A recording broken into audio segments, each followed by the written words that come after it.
నమస్తే, welcome to our channel. నేను ప్రియాంకరావు. అమరావతిలో చంద్రబాబు నాయుడు గారు దక్షిణ కొరియా, ఖతర్ మోడల్ ని మనకి పరిచయం చేయబోతున్నారు. అయితే దీనికి నరేంద్ర మోడీ గారు కూడా గ్రీన్ సిగ్నల్ ఇచ్చేశారు. మరి ఏంటి ఆ మోడల్స్, అంటే ఎలాంటి మార్పులు చేయబోతున్నారు అనేది తెలుసుకుందాం. మనతో మాట్లాడడానికి సీనియర్ జర్నలిస్ట్ సిఎస్ రావు గారు ఉన్నారు. ఆయన అడిగి తెలుసుకుందాం. నమస్కారం సార్.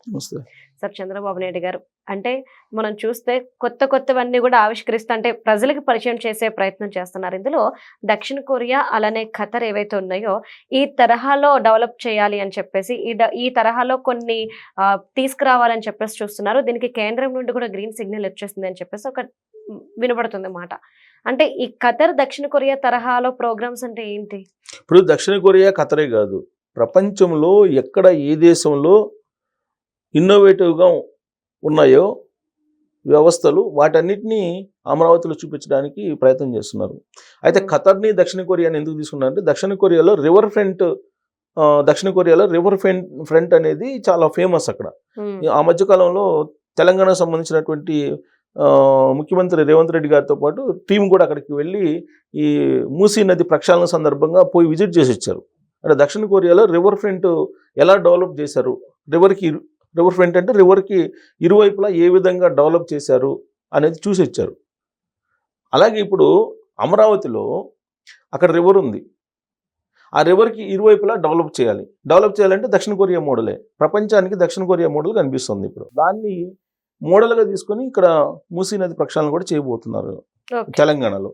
అదే తరహాలో అమరావతిలో నీకు కృష్ణానది ఉంది, కృష్ణానదికి ఇరువైపులా సియోల్ తరహాలో ఎలా చేయాలి అనేది దక్షిణ కొరియాను మోడల్గా తీసుకున్నారు.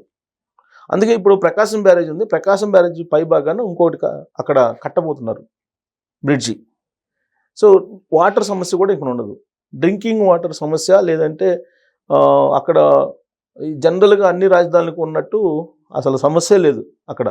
ఎందుకంటే ఇంకొక బ్యారేజ్ కట్టబోతున్నారు అక్కడ పై భాగాన. ఆల్రెడీ చంద్రబాబు నాయుడు గారు నిన్నే అనౌన్స్ చేశారు. అక్కడ పై భాగాన్ని ఇంకోటి కడితే మీకు అసలు వాటర్ సమస్య అనేది ఉండదు. రాజధానికి జనరల్గా ఇప్పుడు మనకి తెలంగాణ ఉంది, తెలంగాణ రాజధాని హైదరాబాద్కి వాటర్ సమస్య ఉంది. జోరు వర్షంలో కూడా ట్యాంకర్లు తిరుగుతుంటాయి ఇక్కడ నీళ్ళ కోసం. బట్ అట్లాంటి సమస్య అమరావతికి ఉండదు, అమరావతికి ఉండే అవకాశమే లేదు. ఆ విధంగా చంద్రబాబు నాయుడు గారు డిజైన్ చేస్తున్నారు. ఇక ఖతర్ తరహాలో స్పోర్ట్స్ సిటీని ఏర్పాటు చేయడానికి ప్లాన్ చేస్తున్నారు. స్పోర్ట్స్కి సంబంధించినటువంటి ఇంటర్నేషనల్ స్టేడియంస్ని ఏర్పాటు చేయడానికి డిజైన్ చేశారు. ఖతర్ దానికి ఫేమస్, స్పోర్ట్స్ సిటీకి సంబంధించి డిజైన్ ఖతర్ నుంచి తీసుకుంటున్నారు. ఇలా ఆయా దేశాల్లో ఇప్పుడు 2014 నుంచి 2019 మధ్యలో చంద్రబాబు నాయుడు గారు ఆంధ్రప్రదేశ్ రాజధానిని నిర్మించడానికి అనేక దేశాల్లో పర్యటించారు టీం తోటి. ఖతర్ వెళ్ళారు, అనేక దేశాలు వెళ్ళారు, దక్షిణ కొరియా వెళ్ళారు, చాలా దేశాలకు వెళ్ళారు, సింగపూర్ వెళ్ళారు. ఈ ఆయా దేశాల్లో ఎక్కడెక్కడ ఇంపార్టెంట్ డెవలప్మెంట్ జరిగింది దాన్ని పికప్ చేసి ఆ మొత్తాన్ని తీసుకొచ్చి ప్రపంచంలో ఎక్కడెక్కడ ఇన్నోవేషన్ ఉందో అదంతా మొత్తం అమరావతిలో చూపించడానికి ఆయన ప్రయత్నం చేశారు. సరే, 2019 నుంచి 2024 వరకు కొంత డిజాస్టర్ నడిచింది, అమరావతి ప్రాజెక్టే అసలు లేకుండా పోయింది. ఇప్పుడు మళ్ళీ చంద్రబాబు నాయుడు గారు వచ్చారు కాబట్టి అమరావతి ప్రాజెక్టు రీవర్క్ అవుతుంది, చాలా స్పీడ్గా జరుగుతుంది, ఇప్పుడు వర్క్స్ జరుగుతున్నాయి. అయితే ఇప్పుడు కొత్తగా ఇవాళ స్టార్ట్ అయింది ఏంటంటే మళ్ళీ ల్యాండ్ అక్విజిషన్ స్టార్ట్ అయింది. ఇప్పుడు ఆల్రెడీ అక్కడ తీసుకున్నటువంటి 44,000 ఎకరాలు కాకుండా ఇప్పుడు ఇంకొక 16,000 ఎకరాలు ఇవాళ తీసుకోవడానికి ఇవాళ భూసేకరణ చేస్తున్నారు. భూ సమీకరణ ఒప్పుకోకపోతే భూసేకరణకి వెళ్తారు. సో భూ సమీకరణ చేయడానికి రైతులు కూడా ముందుకు వచ్చారు. రైతులు ముందుకు వచ్చి మేము భూములు ఇస్తామని చెప్పి వచ్చారు. మళ్ళీ ఇప్పుడు 16,000 ఎకరాలు తీసుకుంటున్నారు. ఈ 16,000 ఎకరాలు ఎందుకు తీసుకుంటున్నారంటే ఇంటర్నేషనల్ ఎయిర్పోర్ట్ కోసం, ఇంటర్నేషనల్ స్టేడియంస్ కోసం, స్పోర్ట్స్ సిటీ కోసం, ఇట్లా మొత్తం డెవలప్ చేయడానికి తీసుకుంటున్నారు. అయితే రైతులు భూములు ఇవ్వడానికి ముందుకు వచ్చారు. ఎందుకు వచ్చారంటే ఇప్పుడు ఆల్రెడీ ఇంతకుముందు ఏంటంటే సిఆర్డిఏ పరిధిలో ఉండేటువంటి మొత్తం రైతులకు సంబంధించి ఒకే జీవో ఇచ్చారు. అప్పట్లో 33,000 ఎకరాలు 29 గ్రామాల్లో తీసుకున్నారు కదా, అప్పుడు ఒకే జీవో ఇచ్చారు. ఆ తర్వాత డిస్టర్బ్ అయింది వాళ్ళకి. ఇవాళకి కూడా పూర్తి స్థాయిలో ఫ్లాట్లు ఇవ్వలేదు, ఇంకా ఇవ్వాల్సిన వాళ్ళు ఉన్నారు. దాదాపు 80% ఫ్లాట్లు హ్యాండ్ ఓవర్ చేశారు. అయితే ఫ్లాట్లు ఎలా హ్యాండ్ ఓవర్ చేశారు? అప్పుడు భూములు ఇచ్చినటువంటి రైతులకి అన్ని రోడ్లు, కరెంటు, ఇన్ఫ్రాస్ట్రక్చర్ డెవలప్ మొత్తం చేసిన తర్వాత వాళ్ళకి ఇవ్వాలి అనేది పెట్టుకున్నారు నిబంధనలు. దాంతో లేట్ అయింది. కానీ ఇప్పుడు భూములు ఇచ్చేటువంటి రైతులకి ఇమీడియట్గా ఫ్లాట్లు ఇచ్చేస్తారు.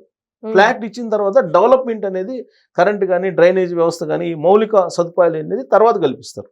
సో కాబట్టి ఈ 3 సంవత్సరాల్లోనే ఇప్పుడు భూములు ఇచ్చినటువంటి రైతులకి ఫ్లాట్లు, కమర్షియల్ ఫ్లాట్లు కానీ లేదంటే రెసిడెన్షియల్ ఫ్లాట్లు కానీ ఇవ్వడానికి సిఆర్డీఏ ఒప్పందం కుదుర్చుకుంది. ఇంకొక విషయం ఏంటంటే, గతంలో కామన్గా ఒక జీవో ఇచ్చారు, కానీ ఇప్పుడు ఒక్కొక్క గ్రామానికి ఒక్కొక్క జీవో ఇచ్చారు. ఒక్కొక్క గ్రామాన్ని సపరేట్గా జీవోలు ఇచ్చి వాళ్ళకి ఇబ్బంది లేకుండా, టెక్నికల్గా వాళ్ళకి ఎలాంటి ఇబ్బంది లేకుండా రైతులకి గతంలో 33,000 ఎకరాలు ఇచ్చినప్పుడు రైతులు ఎలా ఇబ్బంది పడ్డారో అలా ఇబ్బంది పడకుండా ఈసారి జాగ్రత్తలు తీసుకుంటున్నారు. రైతులు ఏదైతే అడుగుతున్నారో దానికి అనుగుణంగా ఈ మొత్తం భూ సమీకరణ చేస్తూ ఉన్నారు. ఆ 33,000 ఎకరాలు తీసుకున్నప్పుడు రైతులకి ఎలాంటి బెనిఫిట్స్ ఇచ్చారో, కమర్షియల్ ఫ్లాట్లు కానీ లేదా రెసిడెన్షియల్ ఫ్లాట్లు కానీ అదే తరహాలో అదే ప్యాకేజ్ కింద ఈ రైతులకు కూడా ఇవ్వడానికి ప్రభుత్వం సిద్ధమైంది. దానికి ఒప్పుకొని రైతులు కూడా ముందుకు వస్తున్నారు. ఒకవేళ రాకపోతే కనుక భూసేకరణ చేస్తారు. ఇప్పుడు భూసేకరణ చేస్తున్నారు. ఇది సీడ్ యాక్సిస్ రోడ్ని ఎక్స్టెండ్ చేయడానికి ఇప్పుడు అక్కడ ఆయన ఉన్నారు, ఆయుర్వేదం అని చెప్తుంటారు, మంచి సత్యనారాయణ, అక్కడి నుంచి దాన్ని ఎక్స్టెండ్ చేయడానికి ఇప్పుడు భూసేకరణ దాదాపు 4.5 ఎకరా 5 ఎకరాలు అక్కడ భూములు ఇవ్వాల కొంతమంది. 4 కిలోమీటర్ల లెక్కన ఆగిపోయింది సీడ్ యాక్సిస్ రోడ్డు. ఆ సీడ్ యాక్సిస్ రోడ్డు ఏర్పాటు చేయడానికి ఇప్పుడు మిగతా రైతులు భూములు ఇవ్వనటువంటి వాళ్ళు ఎవరైతే ఉన్నారో వాళ్ళ దగ్గర నుంచి భూసేకరణ చేస్తున్నారు. భూసేకరణకి ఎవరు కాదంటానికి లేదు, ఇవ్వాల్సిందే భూములు. భూసేకరణ కూడా ఇవాళ నుంచి చేస్తున్నారు. సో కాబట్టి అటు సిఆర్డీఏ ఆర్థికంగా బలోపేతం కావాలి. ఎందుకంటే సెల్ఫ్ సస్టైనబుల్ క్యాపిటల్ అది.